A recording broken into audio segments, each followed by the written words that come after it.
am Bella Baxter. I'm a flawed, experimenting person. Bella. Why I keep it in my mouth if it is revolting? I must go punch that baby. Poor Things, which I loved so much, and I wish I had the time to tell you how much Bella means to me, because I just relate to her on such a profound level. But I have loved hearing you talk about her and how she inspires you. And, you know, I wondered if being able to play this woman who is this idea of true freedom, if for you as an actor, does that change your relationship with yourself at all, getting to explore that kind of extremity of freedom?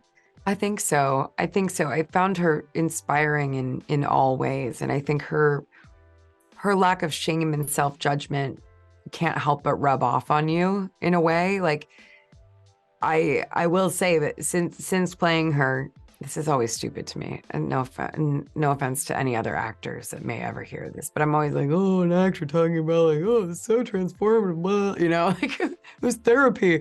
I don't know why I always find that so kind of silly, because it feels like such a lucky job where you're like playing dress up, but there really is kind of something that does happen with certain characters where, like, I do find I can be a little more forthright since playing Bella, just because she doesn't really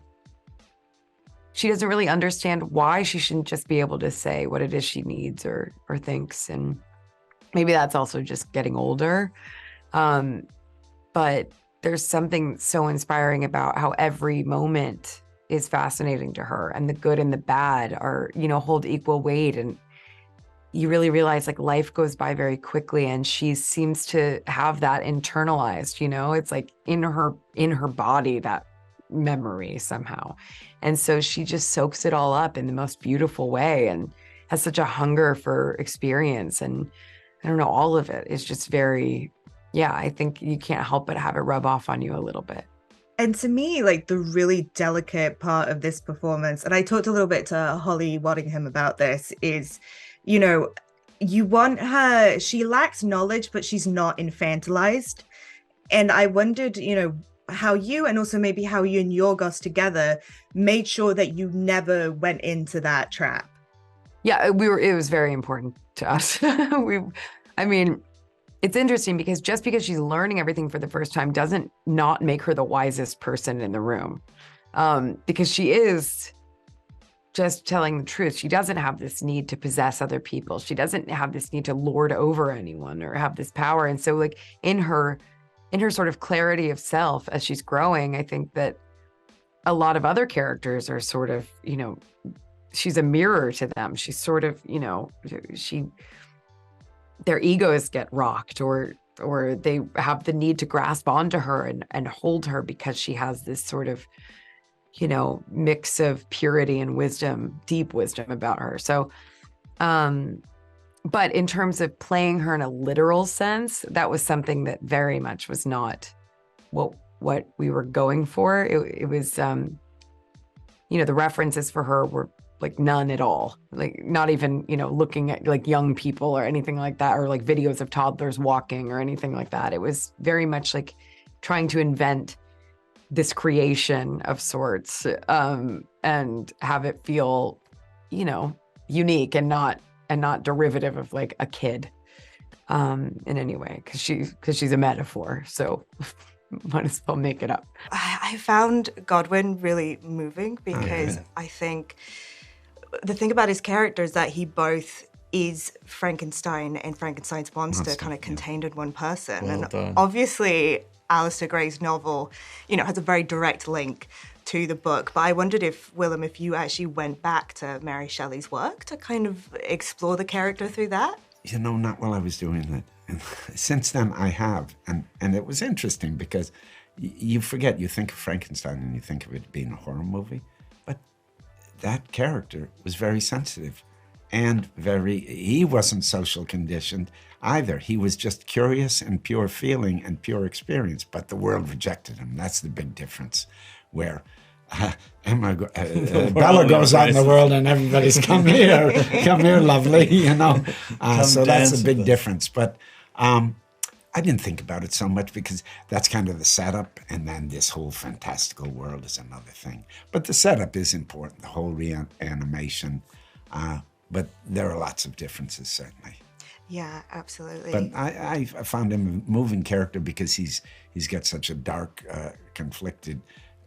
He's been wronged so much, but he turns all that bad feeling into something positive by reanimating her and giving her hope, giving her a new life, and also giving himself hope. And love. Yeah. And Mark, you are so funny in this movie. And the thing that is so funny to me about Duncan is that he obviously presents himself as this great lover, but Bella doesn't really have anything to compare him to.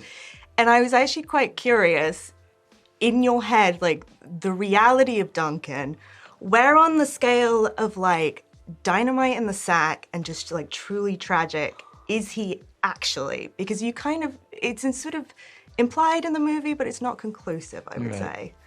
I think he's probably a fairly game lover. She does go to the brothel and she does have sex with another man and she does come back and she does say, but it was a little dry, the sex that she has. So I do think it's still questionable, but I do think he must have had some success in that area to feel as,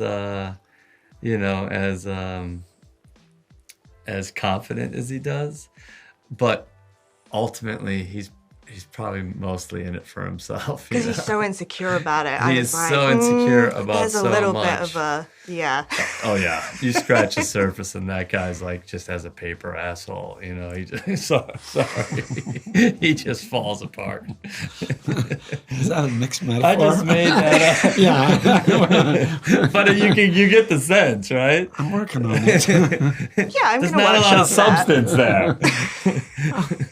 Oh, okay. It's all in the film. Sorry. It's all in the Can you film. cut that? Can you cut those 3 minutes out? I mean, I love it though. Yeah, I'm okay. gonna take it out into the world. I'm gonna workshop it. I'll Yeah. come back Okay. to Oh it, yeah. and I'll See how what the successful it is. boss is running up the ladder. I also really loved your character because I feel like he is ultimately a good man, but he's having to fight through this like patriarchal veil that really compels him to infantilize Bella, to kind of objectify her in a really weird way. And I wondered kind of how in your head, I guess you rationalized his perception of her and also how that shifts over the course of the film.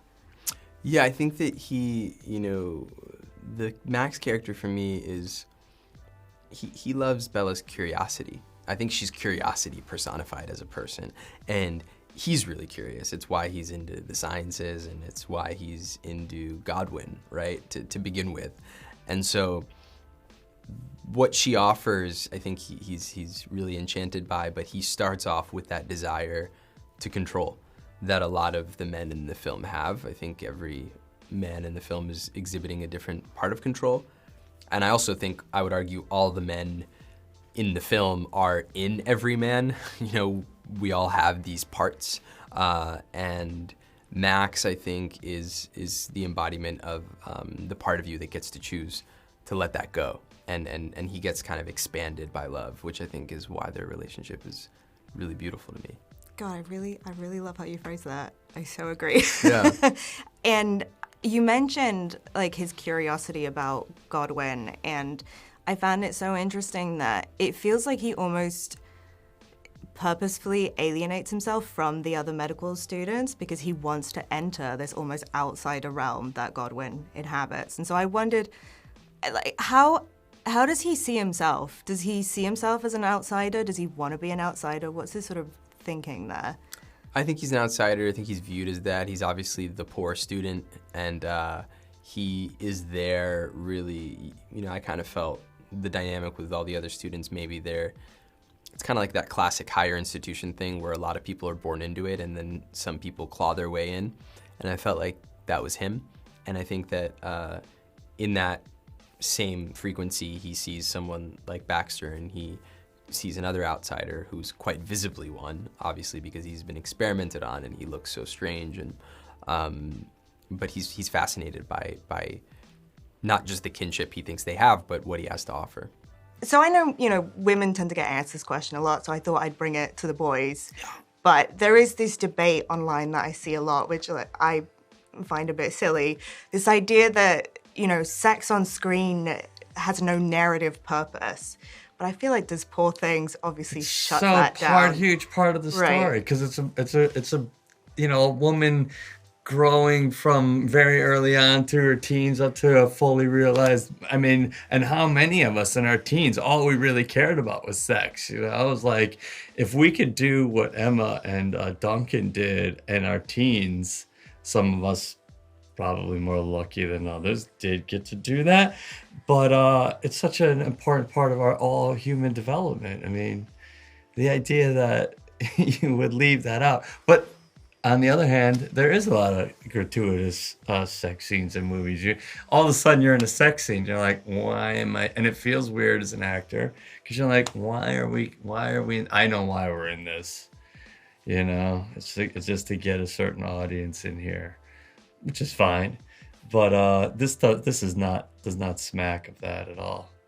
No, but I think a lot can get accomplished with those sex scenes. Yeah, I mean, I think Even I the agree. gratuitous ones. Yeah. A lot gets accomplished. I mean, as a writer, you're a comic, and I feel like a big part of that is, you know, developing your own voice and also kind of creating a world for yourself to inhabit. And then I feel like Yorgos Lanthimos, like, he has his own world, and I feel like it's quite a precise one. So I wondered, kind of, when you're trying to move into that world, is it a bit like learning a second language? You know, it was, I didn't learn a second language, I learned an accent. But I do think that I was so excited to just fully submit into someone else's world. And I think that's where acting is really fun. And like you said, I've always been kind of creating my own worlds, but then to jump into his, someone who's so exacting and so clear on what he wants, it was expansive, you know, and it was, it opened up that part of me of wanting to do that more. And you mentioned, I saw an interview that you mentioned that you are a big Yorgos fan, Yeah. and that you showed your dad Killing of a Sacred Deer. Yeah. And I made the mistake as well. And it was even worse in my case because he didn't say anything. Yeah. Like, the credits rolled and there was silence. Yeah. And then he just got up and left. Yeah. But on the flip side, he said that The Favourite was okay, which in his language means it's Amazing. a masterpiece. Yeah. He said Parasite was okay as well. So Yeah, I'm yeah. like... And Okay from your dad is, that's like- that's how, like, the gamblers That's know Best what's going to do Picture, Academy, Oscar, do well yeah. at the Academy. Yeah, yeah.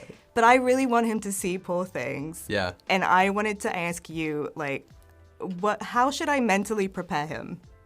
I think it's best that you don't. You know, I think you Okay. just let him go in raw, because I think if you prep him in anyway, I mean, I prepped my parents, but I was just saying, you know, I said, and I'm in it, so it's different, but I said, listen, there's gonna be a lot of filth, but I keep my clothes on, and they liked that. You know, I said, I'm gonna be clothed the whole film, no one else will be, and they said, okay. And then they came to the premiere in New York. So we were watching it together, and I put a friend of mine between us. I didn't want to be right next to them. So my buddy Dave was between me and my mom, just so I could have a little barrier of safety, just for integrity's sake. But they were laughing a lot. I looked over and I was like, I'm going to put a friend in between me and my dad. that might be the best. I feel like that's the way to do it. Put a friend. Just And then if there's awkward, like, because I feel like he resented me for showing him but Killing it'll of a go to Sacred your Deer. friend, It'll reflect through. and so then you, it works. and then you're safe.